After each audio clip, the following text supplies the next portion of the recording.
Halo Mirsa, welcome to my channel. Pada kesempatan kali ini kita akan membahas tentang letak Kerajaan Sriwijaya, misteri yang masih membara. Simak selengkapnya dalam video kami berikut ini.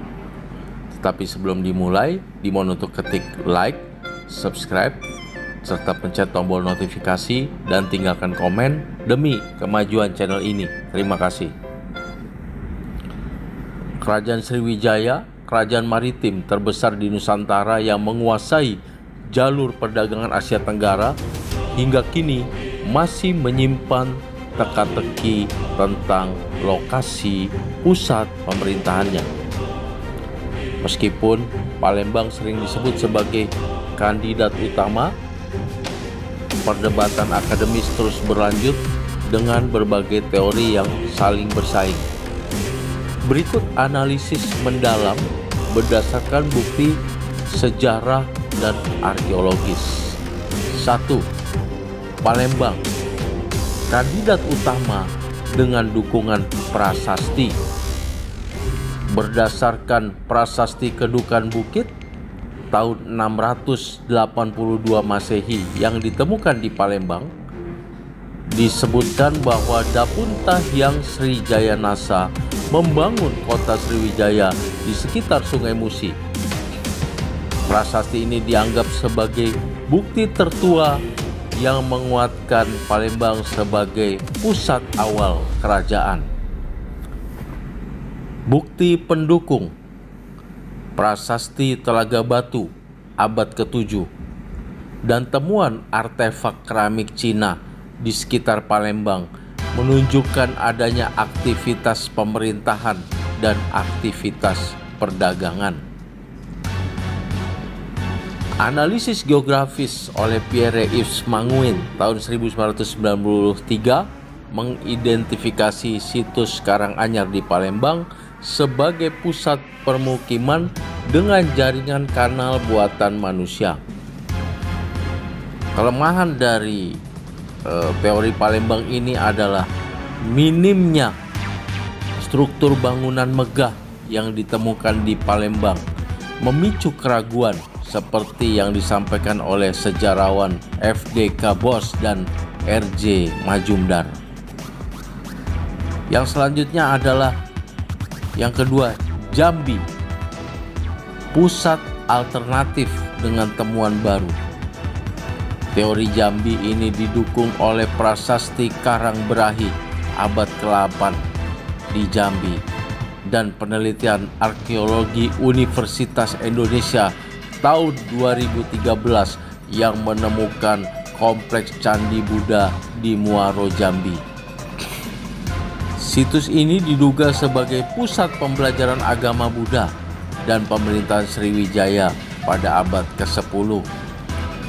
Argumen utama: Sungai Batanghari di Jambi lebih strategis untuk mengontrol perdagangan pedalaman Sumatera. Argumen selanjutnya yaitu catatan Pendeta Itsing abad ke-7 menyebut Boga yang mungkin merujuk ke Jambi sebagai pusat keagamaan. Yang ketiga adalah teori Muara Takus di Riau, teori pertemuan sungai. Muns dan Purbacaraka berpendapat bahwa pusat Sriwijaya berada di pertemuan sungai Kampar Kanan dan Kampar Kiri di Riau.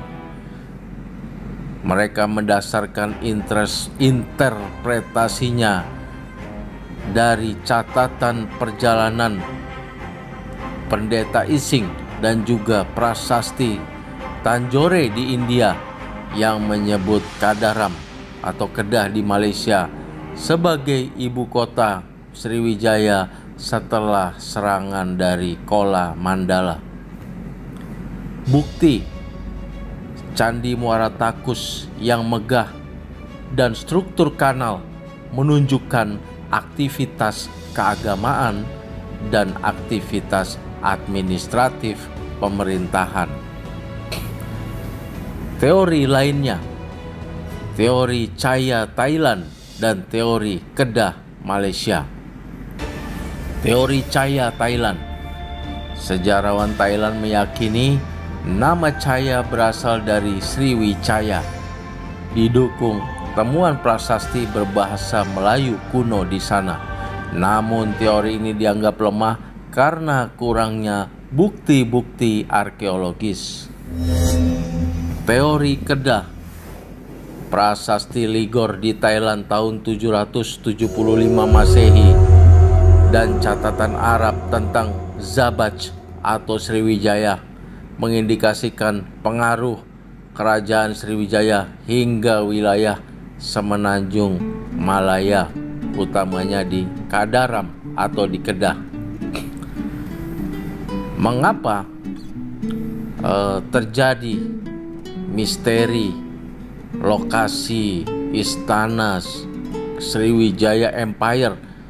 Faktor apa yang menjadi penyebab misteri dari lokasi ini yang sangat berkepanjangan hingga saat ini? Yang pertama adalah dinamika maritim. Sebagai kerajaan maritim, Sriwijaya mungkin berpindah pusat kekuasaan untuk mengontrol jalur perdagangan yang berubah. Jadi berpindah-pindah ini. Yang kedua adalah kerusakan situs. Banyak situs arkeologi rusak akibat aktivitas manusia dan aktivitas alam seperti banjir, serangan, peperangan, gunung berapi, ataupun air bah, tsunami, ataupun lain-lain yang terjadi di sekitar lokasi situs tersebut, sehingga mengakibatkan istana dari Sriwijaya Empire, kalaupun itu ada, menjadi rusak atau bahkan tertimbun jauh di dalam bumi atau rata sama sekali dengan tanah. Barangkali dalam perkembangan zaman nantinya akan ditemukan bukti-bukti baru di mana sebenarnya lokasi istana Sriwijaya Empire. Yang ketiga, kenapa faktor penyebab misteri yang berkepanjangan, yaitu interpretasi yang beragam.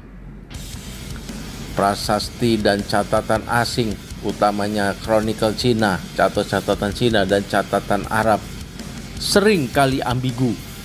Misalnya, istilah Sanfosi di samping merujuk kepada Sriwijaya, ya, istilah ini juga sering ada di dalam catatan Cina dari dinasti ke dinasti. Namun bukan hanya Sriwijaya, istilah Sanfosi ini dalam catatan Cina bisa merujuk ke wilayah yang luas atau bukan merujuk kepada satu kota tertentu saja. Kesimpulan, Palembang versus Jambi. Meskipun Palembang diakui oleh para arkeologi sebagai lokasi awal, lokasi kuat, atau paling tidak lokasi awal dari Sriwijaya Empire, berdasarkan, karena berpindah-pindah ya, berdasarkan prasasti bukti terbaru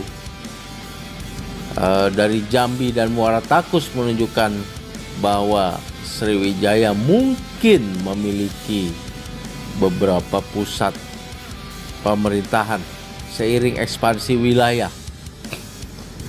Mungkin yang di awalnya Sriwijaya berada di Palembang, kemudian perpindahan IKN mungkin pindah ke Jambi, setelah diserang mungkin pindah lagi ke Kadaram atau Kedah, atau bahkan ke Chaya tadi. Seperti itu. Mungkin ada ini teori yang saat ini berkembang bahwa memang ibu kota Sriwijaya Empire ini, walaupun pada permulaannya memang ada di Palembang, karena serangan, karena ekspansi wilayah, juga bisnis empire yang semakin berkembang menyebabkan, ataupun kebijakan dari raja-raja selanjutnya mungkin memutuskan untuk pindah ibu kota ke IKN atau ibu kota yang baru, sehingga menyebabkan memang ibu kota ini berpindah-pindah. Bisa jadi dari Palembang ke Jambi, kemudian ke Muara Takus, diserang lagi pindah ke Kadaram di Kedah, diserang lagi mungkin ke Cahaya ataupun lain sebagainya. Kemungkinan besar kerajaan Sriwijaya ini tidak statis secara geografis, tetapi beradaptasi dengan dinamika politik dan ekonomi maritim. Misteri ini justru memperkaya warisan Sriwijaya, mengajak kita untuk terus menggali jejak kejayaan Nusantara yang tersembunyi di bawah tanah dan di bawah sungai-sungai purba. Demikian Ustaz, terima kasih atas perhatiannya. Sebelum diakhiri, dimohon untuk ketik like, subscribe, serta pencet tombol notifikasi dan tinggalkan komen demi kemajuan channel ini. Demikian Ustaz, terima kasih atas perhatiannya. See you on my next video. Terima kasih.